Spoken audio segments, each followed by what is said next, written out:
બાદ આજે પણ વડોદરા શહેરમાંથી ખૂબ જ ચિંતાજનક તસવીરો સામે આવી છે। વરસાદ તો બંધ હતો, પરંતુ ઉપરવાસના ધોધમાર વરસાદને પગલે વિશ્વામિત્રી નદી ભયજનક સપાટીને પાર કરી ગઈ। નદીના પાણી વડોદરા વાસીઓના ઘર સુધી પહોંચી ગયા અને નીચાણવાળા અનેક ઘર તો પાણીમાં ગરકાવ થઈ ગયા। આ તરફ ઉડા સર્કલ પાસે ભીમકાય ભૂવો પડ્યો। શહેરમાં જાણે ભૂવા રાજ હોય તેવી સ્થિતિ છે અને મુખ્ય માર્ગ પર જ ભૂવો પડતા અનેક સવાલો ઉઠી રહ્યા છે। વરસાદે વડોદરામાં કેવો કહેર વર્તાવ્યો છે તેનો આકાશી નજારો પણ સામે આવ્યો છે। ડ્રોનના દ્રશ્યોમાં વિશ્વામિત્રી નદીની તારાજી સ્પષ્ટપણે દેખાઈ રહી છે। ભયજનક સપાટીથી પણ ઉપર વહી રહેલી વિશ્વામિત્રીના પાણી અકોટામાં આવેલ દેવનગર ઝૂંપડપટ્ટીમાં પણ ફરી વળ્યા હતા, જ્યાં 20 લોકોનું રેસ્ક્યુ કરીને તેમને સલામત સ્થળે ખસેડાયા હતા। તો ઉપરવાસના વરસાદથી આજવા સરોવર પણ ઓવરફ્લો થયું છે। સરોવરની સપાટી 212.80 ફૂટ પર પહોંચતા તેના 62 દરવાજા ખુલ્લા મુકાયા। સિઝનમાં પહેલી જ વાર આજવા સરોવરમાંથી પાણી છોડાયું છે।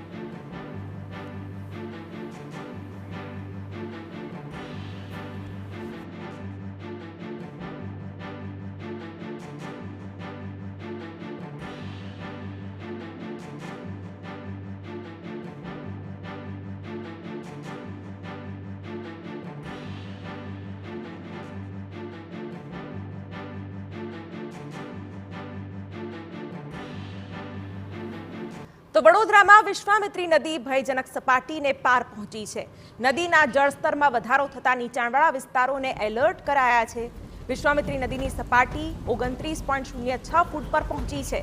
આજવા ડેમની સપાટી 212.15 ફૂટ પર પહોંચી છે। સપાટીનું લેવલ જાળવવા માટે 62 દરવાજા ખોલવામાં આવ્યા। નીચાણવાળા વિસ્તારમાંથી સ્થાનિકોનું રેસ્ક્યુ કરવામાં આવ્યું। વિશ્વામિત્રીના પાણી અલકાપુરી ગરનાળામાં પહોંચતા ગરનાળું બંધ કરવાની ફરજ પડી છે। આ તરફ સિટી કંટ્રોલ અને કમાન્ડ સેન્ટર પર આજવા અને વિશ્વામિત્રીની સપાટી પર સતત નિરીક્ષણ કરાઈ રહ્યું છે। કાલાઘોડા બ્રિજ બંધ કરવામાં આવ્યો છે। વિશ્વામિત્રી નદીની જળ સપાટી ભયજનક સપાટી વટાવતા નદીના પાણી વડોદરા વાસીઓના ઘર સુધી પહોંચી રહ્યા છે, જેને લઈને કહી શકાય કે વડોદરા પર વરસાદ બાદ વિશ્વામિત્રી આફત સમાન બની છે। તો વડોદરામાં વિશ્વામિત્રી નદીની સપાટીમાં વધારો થતા નીચાણવાળા વિસ્તારોમાં પાણી ભરાયા છે। પેન્શનપુરા ઝૂંપડપટ્ટીના 50થી વધુ ઝૂંપડામાં પાણી ભરાયા છે।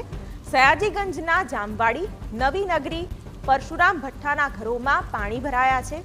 ગઈકાલથી તંત્ર દ્વારા નીચાણવાળા વિસ્તારોમાંથી સ્થળાંતર કરાઈ રહ્યું છે।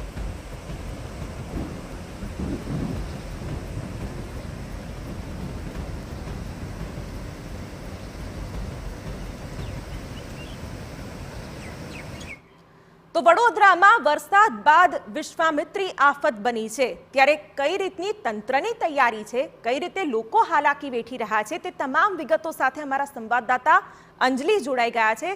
અંજલિ, ખાસ તો વડોદરામાં જે પરિસ્થિતિ સર્જાતી હોય છે તેવામાં જે નીચાણવાળા વિસ્તારો હોય છે, નદી કાંઠાના વિસ્તારો હોય છે, તે ખૂબ જ ભયજનક સ્થિતિમાં આવી જતા હોય છે। અત્યારે કંટ્રોલ રૂમથી શું નિરીક્ષણ થઈ રહ્યું છે, કયા વિસ્તારો વધારે અસરગ્રસ્ત છે અને જે જળસ્તર છે તેના વિશે શું માહિતી મળી રહી છે?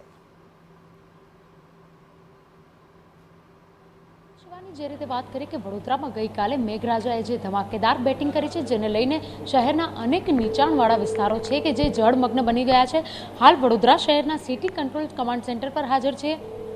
જે રીતે વિશ્વામિત્રીની સપાટી સતત વધી રહી છે, હાલ વિશ્વામિત્રીની સપાટી 29 ફૂટને પાર પહોંચી ગઈ છે, જેના કારણે કાલાઘોડા બ્રિજને બંધ કરવાની પણ તંત્ર દ્વારા ફરજ પાડવામાં આવી છે। બીજી તરફ આજવા સરોવરની સપાટી પણ 213 ફૂટે પહોંચતા તેમના 62 દરવાજો ખોલી અને પાણીનો નિકાલ કરવામાં આવી રહ્યો છે। મહત્વની વાત એ છે કે જે રીતે આજવા સરોવરમાં પાણીની આવક થઈ રહી છે, ઉપરવાસમાં સતત વરસાદ વરસી રહ્યો છે, જેના કારણે લોકોને મુશ્કેલીનો સામનો કરવો પડી રહ્યો છે। જે રીતે વડોદરા શહેરને જે નીચાણવાળા વિસ્તારો છે, જેવા કે પેન્શનપુરા કહી શકાય, આ ઉપરાંતના પરશુરામ ભઠ્ઠા છે તે સહિતના કમાટીપુરા સહિતના જે વિસ્તારો છે ત્યાં આગળ લોકોને અલર્ટ રહેવા માટેની સૂચના આપવામાં આવી છે। તો બીજી તરફ વડસર નજીકના જે વિસ્તારો છે તેમાંથી એનડીઆરએફની ટીમો દ્વારા રેસ્ક્યુ કરવામાં આવ્યું છે। હાલ 700થી વધારે લોકોનું રેસ્ક્યુ કરી તેઓને સલામત સ્થળે ખસેડવામાં આવ્યા છે।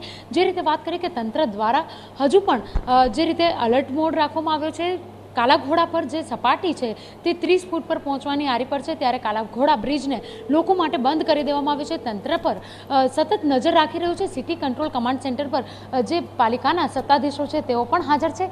ડેપ્યુટી મ્યુનિસિપલ કમિશનર પ્રજાપતિ સાહેબ હાજર છે, તેમની સાથે વાત કરવાનો પ્રયત્ન કરીએ. સર, હાલ વડોદરાની સ્થિતિ કેવી છે અને કયા પ્રકારથી નિરીક્ષણ રાખવામાં આવી રહ્યું છે? વડોદરામાં હાલ કાલાઘોડા ખાતે 29 ફૂટની હાઇટ છે, એટલે સવારે 7 વાગે 27 ફૂટ હાઇટ હતી, અત્યારે 29 ફૂટ હાઇટ છે. એટલે સપાટી ધીરે ધીરે વધી રહી છે અને સંપૂર્ણ કંટ્રોલમાં પરિસ્થિતિ છે. જે વિસ્તારોમાં પાણી ભરવાની શક્યતા રહેલી છે તે વિસ્તારોમાં એલર્ટ કરવા માટે ફાયર બ્રિગેડની ટીમો મોકલી દેવામાં આવેલી છે. સર, અત્યારે કેટલા વિસ્તારોમાં ટીમ કામ કરી રહી છે અને આ સપાટી નોર્મલ થતાં કેટલો સમય લાગી શકે છે? કારણ કે વરસાદ બંધ થયો, 12 કલાક થયા છે. ઉપરવાસમાંથી સતત પાણીની આવકના કારણે વડોદરાના લોકો પર કેટલું જોખમ છે? મેં કહ્યું તેમ સવારે 27 ફૂટ હતી ને અત્યારે 29 ફૂટ છે, એટલે બહુ ધીમે ધીમે સપાટી વધી રહેલી છે અને ફાયર બ્રિગેડની અને અમારી દરેક વોર્ડ ઓફિસરની વોર્ડની ટીમો અત્યારે ફિલ્ડમાં કામગીરી કરી રહી છે. કેટલા બ્રિજને બંધ કરવાની ફરજ પડી છે? અત્યારે હાલ કાલાઘોડા બ્રિજ અત્યારે બંધ કરેલું છે.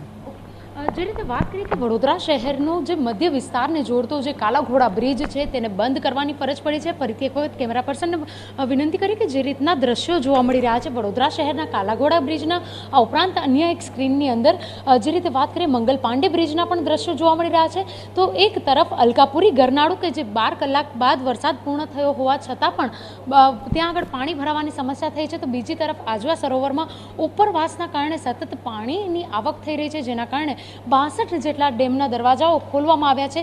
62 જેટલા દરવાજાઓ ખોલતા જ અનેક જે ગામો છે તેઓ સંપર્ક વિહોણા થયા હોય તેવી પણ પરિસ્થિતિ જોવા મળી રહી છે. જે રીતે આજવામાંથી પાણી છોડવામાં આવી રહ્યું છે, તો નીચાણવાળા વિસ્તારો છે તે તમામ જગ્યાઓ પર એલર્ટ આપવામાં આવી રહ્યું છે. તંત્ર દ્વારા સતત માઇક પર અનાઉન્સમેન્ટ કરીને પણ એલર્ટ આપવામાં આવી રહ્યું છે. તો બીજી તરફ જો વાત કરીએ તો જે રીતે વિશ્વામિત્રીનું જળસ્તર વધે છે ત્યારે લોકોને મુશ્કેલીનો પારાવાર સામનો કરવો પડતો હોય છે, ત્યારે જે સમાસાવલી રોડ પર આવેલો જે બ્રિજ છે તે બ્રિજની નીચે આવેલી સોસાયટીઓ છે તેઓના લોકોએ પોતાની સાવચેતી માટે પોતાના જે વાહનોને પૂરમાંથી બચાવી શકાય તેના માટે બ્રિજ પર જ બંને સાઈડ પર પાર્ક કરી દીધા છે. તો બીજી તરફ પાલિકાનું તંત્ર કહી રહ્યું છે કે કોઈપણ પ્રકારની મુશ્કેલીનો સામનો વડોદરાના નગરજનોએ નહીં કરવો પડે અને તેના માટે થઈને તમામ જે અધિકારીઓ છે તે હાલ સિટી કંટ્રોલ સેન્ટર પર નિરીક્ષણ કરી રહ્યા છે. જી બિલકુલ અંજલિ, તો અત્યારે અમારા સંવાદદાતા અત્યારે સિટી કંટ્રોલ રૂમના દ્રશ્યો દર્શાવી રહ્યા હતા, જ્યાં સતત મોનિટરિંગ થઈ રહ્યું છે કે વિશ્વામિત્રીનું જળસ્તર ભયજનક સપાટીથી ઉપર